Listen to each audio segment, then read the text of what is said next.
In 2022, Josh Williams was the first of 5 Division II players selected in the NFL Draft. Gregory Jr., Sam Roberts, Derek Young, and Christian Matthew eventually joined Williams as draftees. A larger than normal group of D2 players has the opportunity to hear their names called in this week's draft. So who could join those 5 and forever be known as an NFL draft pick? Let's find out. Number 10, Emmanuel Wilson, running back, Fort Valley. He's about 5'10 and a half, 226, so he's short, but he's stocky, he's strong. He ran in the 4.5s at his pro day. He had put up a pretty good workout, 34 and a half vert, 10-foot broad.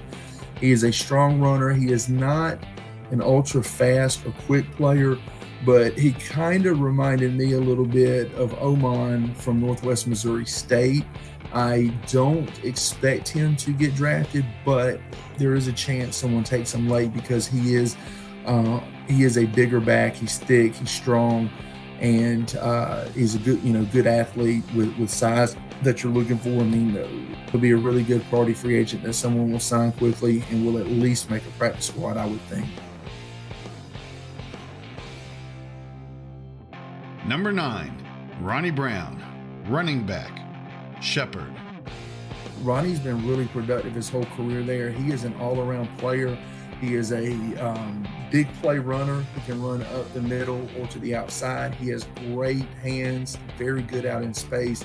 He's got wide receiver type hands and testing numbers, but when you watch him, he's a little bit tight, so he's probably going to be that straight line downhill runner.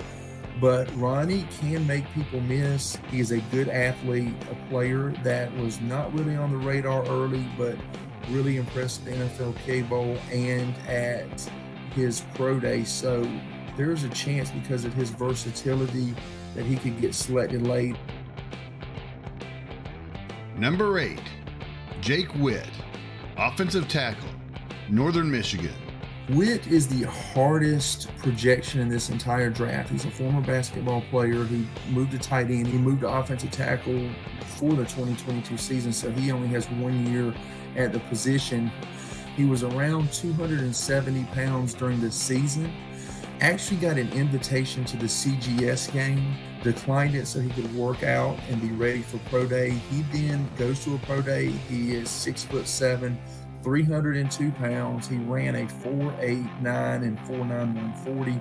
He had a 37-inch vertical and a 10.3 broad jump. Those are insane numbers for a player his size. He was not even on my radar back in October.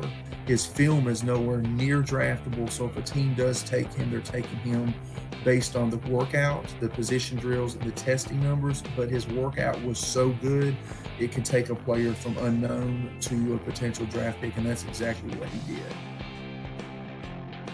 Number 7, Malik Hall, outside linebacker, Southeastern Oklahoma. Yeah, Malik Hall ran like an average of a 4.49, 4.50 40. He's a 38.5 vert, 10.7 broad. He's got some pass rush off the edge. He can run. He moves well laterally. He's got good explosion as well. I think he would ideally be an up the field pass rusher off the edge who has pretty decent range. 6'1", 235 pounds. I expect him to be a priority free agent, but the numbers that he put up at his workout could land him in the 7th, so that's why I put that borderline projection on him. Number 6, Darius Higgins, running back, Virginia State. Higgins to me is a typical priority free agent that you may draft late. I say that because he's got measurables. He's 5'11 and a half, 207, 4'4", 450, 447, 450 speed, 36-inch vert, very productive player, can move laterally and downhill. He is a strong runner. He is the type of player that I could see going in like the 6th or the 7th round. I have him as a 7- PFA just because I would ideally want him as a priority free agent, but someone could take him late because he's got measurables, he's got size, and he can run. Number 5, Keelan Harris, wide receiver, Oklahoma Baptist. I believe he would go in the 4th or 5th round, maybe even be number 1 on this list. if not for the fact he ran a 4.7 at his pro day, but he had a bad start. If you look at the video of it, which I have seen, they fixed that, and he supposedly ran a 4.5 for Buffalo. Some of the teams have not been given that time officially from what I heard. If the 4.5s, if somebody buys into that, he could still go in like the 5th round. But I put him as a borderline just because of the questions on the speed. But Harris is an explosive player.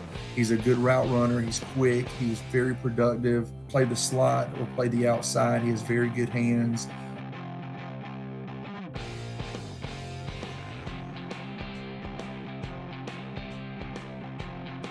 Number 4, Mike Ayers, outside linebacker, Ashland. Ayers from Ashland is a very good tackler who, comes off the edge, makes some plays in the backfield. He also has some ability in the pass game. I believe he had like 8 pass breakups in 2022. He's a pretty good motor guy. He does need some developmental work, but he is a very good athlete, 6'1.5", 223, ran in the 4.5s at the pro days. In fact, he went to multiple pro days. I have him in the 7th round. He's the type of player I would definitely take a flyer on in round 7. He may not get drafted, but if he doesn't, don't be surprised if he makes a 53, because he will be very hard to cut. Number 3, David Durden, wide receiver, West Florida. He can change direction well, but he does not run a whole lot of routes on the route tree. He's mostly a straight line or vertical down threat player. So he is a raw route runner, but he's 6'1.5", 204. He runs in the 4.4s, put up great numbers at the pro day. He was like a 37 vert, 10.7 broad. Very good athlete with a lot of upside, can play special teams immediately, and a player I expect to go in the 6th or 7th round as well. Number 2, Caleb Murphy, defensive end, Ferris State. Best defensive player in all of Division II football, 6'3 1/4", 263 pounds. He ran a 4.8 40, went to the combine, put up solid testing numbers, not a freak athlete, but a good football player with a high motor who can get to the passer. He was ultra productive in college. I expect him to probably be the 2nd Division II player taken in the 6th or 7th round. He may even sneak into the 5th, but the 6th is where I think he'll go.